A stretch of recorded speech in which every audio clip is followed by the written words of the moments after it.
Hello, everyone. Welcome back to another episode of Talking Stuff, the Ohio State recruiting podcast on Lettermen Row, brought to you by our good friends at Byers Automotive. This is the real start of the final push towards signing day in February on the recruiting trail for Ohio State. Ryan Day and the Buckeyes got back to work on Friday after the Fiesta Bowl, Christmas holiday break, school break for everyone that was a recruiting dead period, and got right back to work on Friday. For Ryan Day, Spencer Holbrook, who's on the phone with me as usual, Ryan Day's first decision was where to go on his first day back on the recruiting trail. And he wasted no time, went straight to Michigan, stopped in a number of high schools on the way up to Muskegon, where he spent Friday night hanging out with Cameron Martinez, the Buckeyes lone 2020 commitment but unsigned, and spent the night hanging out with Cam at his family at his house, and then went and watched his basketball game. That's pretty telling, right? I mean, it's a pretty good indicator that Ohio State has not even considered walking away from Cam Martinez, if some have suggested they should, and instead is saying, hey, Cam, you are our absolute priority. There has been nothing more telling in this recruiting class than what happened over the weekend with Ryan Day. They are prioritizing Cam Martinez more than they've prioritized a lot of guys in this class, and he's very important. He's very versatile. If they get really depleted at wide receiver at some point during Cam's career, Cam's a dynamic enough athlete to play wide receiver. If they need a safety, Cam can play safety. If they need a corner, Cam can play corner. Cam is a very dynamic athlete, and I just think it shows the priority level that Ryan Day has set on landing Cam Martinez, because if he wanted to, he could have said, hey, Matt Barnes, you're the acting secondary coach while we're waiting on the NFL playoffs to figure themselves out. Go up there and see Cam Martinez. No, Ryan Day took the time to go up there by him. I mean, with Matt Barnes, and make sure that he saw him in person, that he sat down with Cam's family. And I know when we sat down with Cam's family, they were really honest about, these relationships are so important with the position coach, but also with the head coach. Cam is really comfortable with Coach Day. I think it was just huge for Ryan Day to get in front of Cam Martinez and his family and give him the layout from the head coach's perspective, not just a position coach. Right. And the reason that's important, I think, is because he could have waited. Ryan Day could have waited another 2 weeks until, as you mentioned, the NFL playoffs and the potential for Kerry Combs to be an addition to the Buckeyes coaching staff again. He could have waited for that to happen. And all that would have done was allow 2 more weeks of uncertainty and doubt to creep into Cam Martinez and his family as to exactly where they stand with the Buckeyes, because it is impossible for kids to not read things. And these families, they read the internet. They do know what people say, and they read comments that say, oh, well, Cam's not that good. He can't do this or that, and they should move on. And it's absolutely misguided thinking, because Ohio State made Cameron Martinez a priority a year ago when they offered him last February and recruited him harder than any school in the country. For Ohio State to do that should be telling to Buckeyes fans out there that they are not looking at him as some sort of numbers filler in the class of 2020. This is a program that has seen what they think Cam Martinez can become and made him a priority on the same level as Ryan Watts and other guys like that from the beginning. I mean, this is not a throw-in at the end. For Ohio State told Jahmyr Gibbs, the 4-star running back from Georgia, who had been planning to make an official visit for a month, not to come this weekend because the numbers are so tight. If the numbers were that big of a concern for Jahmyr Gibbs, it would be very easy for the Buckeyes to just say, oh, you know what, Cam Martinez, if you want to go to Northwestern or Notre Dame or Minnesota, go ahead. We'll move on. We'll be fine without you. Ryan Day showing up on Friday in the middle of a major winter storm hitting the western side of Michigan, having to fly out at midnight of Grand Rapids, Michigan to get home after spending a day, 18 hours in Michigan. That's telling. Like, this is not a guy that is just a piece of a recruiting, feather in the cap. They want Cam Martinez in their program. Yeah, they really feel like they need a guy like him on the roster. And the other thing I wanted to mention was Ohio State is in a numbers crunch. We've talked about that, and they don't want to become the program where they ask guys to leave all the time. But it's going to be a lot easier to get to the 85, and it is going to be relatively easy to get to the 85 if they have to have a couple tough conversations with guys already on the roster and say, hey, we have to get to this number.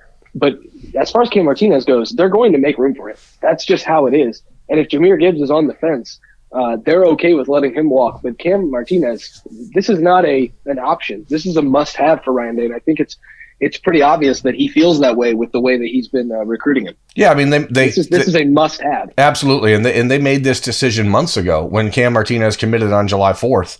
There was no fence riding for Ohio State. This was not a situation where it's like, oh, well, if we can find room, we'll bring him in. Cam Martinez is and has been a priority for Ohio State. That's why Ryan Day went with Matt Barnes on Friday as opposed to waiting 2 weeks. Because if, we're filming this on Sunday afternoon before the Titans and Chiefs play, if the Titans end up beating Kansas City, the likelihood is that Kerry Combs won't be announced as the replacement for Jeff Hafley if he still ends up being the guy until after the recruiting period, the contact period that we're in that just started Friday is over. So Ryan Day had no choice but to say, I need to get in front of Cam Martinez and his family because they didn't see him in December because they focused on seeing the early enrollees because those guys only had 1 week or two weeks until they were going to be on campus. So to get themselves positioned in front of Cam and his family was the most important thing because Ryan Day needs to tell that group, that family, we have a plan. Even if you don't see it publicly, please understand that this is the plan. And obviously things can change in a plan, but they really wanted to be able to look them in the eye and say, this is what we think is going to happen. And Ryan Day's message to Cam Martinez, and I wrote about it on Sunday's Doubting the Eyes, was I've got your back. That's his message. There is no pushing him into a corner. There's no ultimatums being offered. There is no pressure being applied to Cam Martinez to say, are you in or are you out? Cam has been consistent since December, since he decided not to sign in December. He wants to be at Ohio State. He wants to be a Buckeye. But one of the things Ohio State loves about Cam Martinez is the fact that he's an intelligent kid. And he is being pragmatic and practical and asking himself, why am I going to say, yes, I'm absolutely in this situation if I don't know who my position coach is going to be? And that's, I don't know. I think that's smart, right? I mean, am I crazy? No, you're not crazy. Cam Martinez obviously wants to be at Ohio State. I mean, a guy that I think it's kind of one of those things where he's betting on himself, right? Because a lot of people have doubted him and he knows what he can do. And he wants to be in this class as much as Ohio State wants it, but it's not, like you said, it's not crazy to think that somebody would want to speak to their position coach. This is the guy who's going to groom him to try and make millions of dollars in the NFL. I mean, that's just the bottom line. And I know right? people look at it and say, oh, your head coach is the guy that you're going to talk about years from now and the guy that you're going to look back on. But your position coach is the guy you spend 75% of your time with. And that is an important piece of the puzzle for these kids. And I know that the common refrain is, oh, you don't commit to a coach, you commit to a school, blah, blah. BS, right? I mean, these kids are going to school to play football and to get an education also, but he's picking Ohio State because he wants to be developed into the best football player he can be with a chance to go to the NFL. And if he doesn't know that the coach that is going to be there can provide that for him, why would he pick the school? Yeah, I agree. Completely agree. Anyway, I want to move on, and that's the thing. A final point on Cam Martinez before we move on. My belief today, Sunday, is Cam Martinez signs with Ohio State. I just feel like that's where he wants to be. And I think that the importance of Ryan Day getting to his house ASAP, showing him that he's a priority and not just an addition to the class or just a throw in, was very important for the Martinez family to see that, because they hear so much and read so much. And, for a guy that was a middle of the road 3-star prospect for the majority of the recruiting process, there's a lot of doubt that can creep in when you hear people think or say, you don't belong at Ohio State, you're not good enough, you're going to go there and transfer, blah, blah, blah. As you said, Cam Martinez is betting on himself. He knows that he's a really special athlete. Ohio State knows that he is. And I think it was really important for the program and for the family of Cam Martinez to see firsthand and talk to Ryan Day in person to say, this is why you're our guy. And the last thing I will say about him is I think this is like the first litmus test for Ryan Day of evaluation, because obviously he's got good evaluators in the program. Like Mark Antoni's been in place for since Urban Meyer was there. But this is a 3-star kid that not a lot of programs believed in and not a lot of programs recruited. Ohio State's been there since day one. And exactly. For Ryan Day to evaluate that and say, yes, on July 4th, before you even play your senior year, as this middle-of-the-road rated recruit, you can commit here because we're that confident you're that good. This is Ryan Day's test as an evaluator, and I think he feels like he's done such a good job of evaluating him that he now has to have him. Right, and not just that that we believe you can play here, but we believe you're so special you can play here at a position you've never played, and we believe you're an NFL caliber athlete at that position you've never played. I mean, it's a litmus test for both sides of this. And anyway, moving on. I did mention Jahmyr Gibbs, and I know people were a little bit taken aback by the fact that Ohio State told him that there was no room for him in the class of 2020, therefore canceling the official visit. And then on Saturday, people saw that a tweet by Mark Givler from BuckeyeGrove.com that Al Washington was at Qian Magwood's basketball game, a really talented athlete at Walnut Ridge, the home of Malik Harrison. And I think people are like, what the heck? Why is that happening? Why would they be seeing this other 2020 athlete? I thought they were on to 2021 because Berm wrote that on Friday, and they are. This is not a situation, I believe, where there's any sort of potential offer coming for Magwood. He's a really special athlete, and they like him a lot. But he's not a guy that I think that they're angling here to try to see if he'd be willing to take a preferred walk-on type of a role. Michigan State, other schools like that are sniffing around with a potential scholarship, and I think it's kind of a moot point. Multiple sources that I've spoken to has told me, as Spencer and I have alluded to in the last week, the numbers here are so tight that outside of Martinez, Ohio State is moving on to 2021, and that is the end of the 2020 class. So Magwood's a guy that they could look at as a potential preferred walk-on if he ends up being interested in that route, but that's where they're at. So don't be surprised when you see Ohio State coaches on social media and stuff being talked about visiting schools where these 2020 athletes still are, because the coaches have a responsibility to continue their relationships in these schools. And if they're able to get out and recruit on the road, they're going to go to as many schools as they can. Yeah.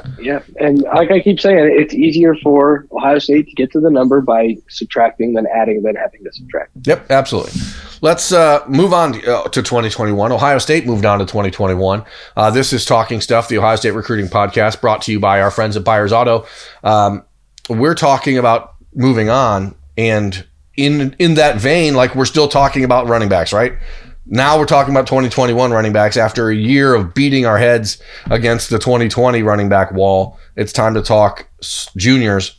And on Friday, before heading up to Muskegon, just because it was, on the route, Ryan Day stopped in at West Bloomfield, Michigan, to see Donovan Edwards, who, as we've talked about on this show and on Lettermen Row a dozen times, he is the top target at running back for Ohio State in 2021. Spencer, on Friday, to see Donovan Edwards was Ryan Day, Nick Saban, Brian Kelly, the University of Michigan, Penn State. I mean, that's a crazy day. It was almost like the coaches meetings that were going on in Nashville. They just happened to all be in West Bloomfield, right? Yeah, they've done an incredible job. Ronald Bellamy, the coach at West Bloomfield, has done a great job creating a program that people want to recruit from. He's a former Michigan player. As I've talked about last week, there's a push from the folks at West Bloomfield to get Donovan Edwards to go to Michigan. There's no doubt about that. But Ohio State, Alabama, Notre Dame, everyone in the country is making a play on the kid. Ryan Day was there on Friday. Tony Alford, from what I've been told from sources in Michigan, is expected to visit Edwards this coming week. But on Friday, when Day was in West Bloomfield, Tony Alford was in Texas, in Garland, Texas, seeing Kamar Wheaton, the country's top-ranked running back, and we talked about him on Thursday when we had the edition of Talking Stuff, moving towards the 2021 class and priority positions. It's pretty telling, right? Yeah, Kamar Wheaton is going to be a guy that's going to come up a lot, and it's going to be a weird thing for you, Berm, because he doesn't talk. Yeah. So it's going to be hard to talk to him. It's going to be hard to write about him because you just don't know what's going on. So it's going to be a lot of speculation surrounding him until he makes a decision or, happens to release a top 5, 10, 20. Anymore, I think these kids are putting out top 130s as far as the FBS goes. And I think it's crazy. But, the only reason, if anybody wants to sign or anything, there's not really one there. The only reason Ryan Day visited Donovan Edwards and not Kamar Wheaton is because he was on his way to Muskegon. Right. And so it just made more sense for him to double dip and send Tony Alford to see Kamar Wheaton. I'm sure Tony Alford will do the same up in West Bloomfield. And I'm sure Ryan Day, if he feels the need to, will go down to Garland when he's on his Texas circuit, visiting Tumiche Adelaide and other guys in Texas. He might stop in and see Kamar Wheaton. So I don't really think there's any sort of sign there. I just think it's good for Ohio State to branch out and get both guys in two different places because, they're trying to lock down a 2020 commit, so they send 2 guys. But as far as 2021, you're just trying to build these relationships. You got to get at least one guy there on the first weekend. Yeah, I just think it's important to bring up Wheaton on the show. I did write about this visit by Alfred to Garland on Sundays, Doubting the Eyes. But, it's a player, as you said, we haven't talked much about because he doesn't talk. So there's not a lot of concrete news or around him. I know from sources I have in the Texas area, Ohio State, Alabama, Oklahoma, LSU are all going to be very, very involved with Kamar Wheaton. That is going to be a national recruitment, but it's not going to be a kid that plays the game. So it's really going to be a lot of conjecture and trying to just source things out. But Ohio State is very much in that game, and that's why when we talk about the running back position in 2021, I want to bring him up more.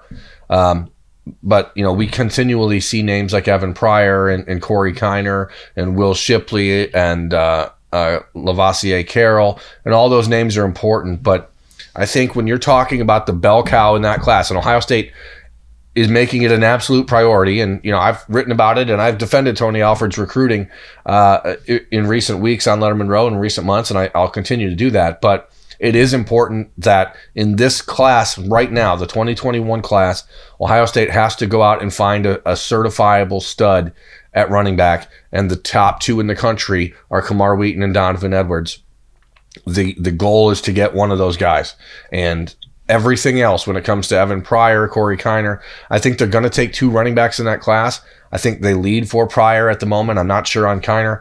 I think he's still actually leaning towards Michigan, but that's really not relevant.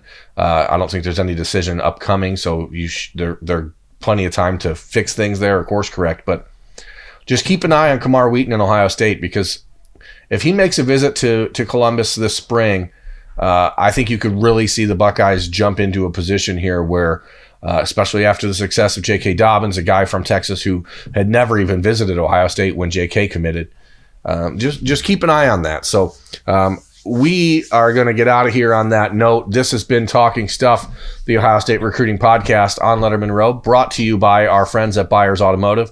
I'm Jeremy Birmingham. Thanks for watching. That is Spencer Holbrook. Thanks for listening to him. And we will talk to you folks again later this week. Have a good one. Thanks for watching. Subscribe below to get the latest videos from Lettermen Row. We got Letterman Live. We've got the practice report. We got rapid reaction. Hey, and we got Buckeye Q with Zach Bourne. For sure. We got recruiting breakdowns with Berm. We got whatever you need. Ohio State football and Ohio State athletics, we've got you covered here at Lettermen Row.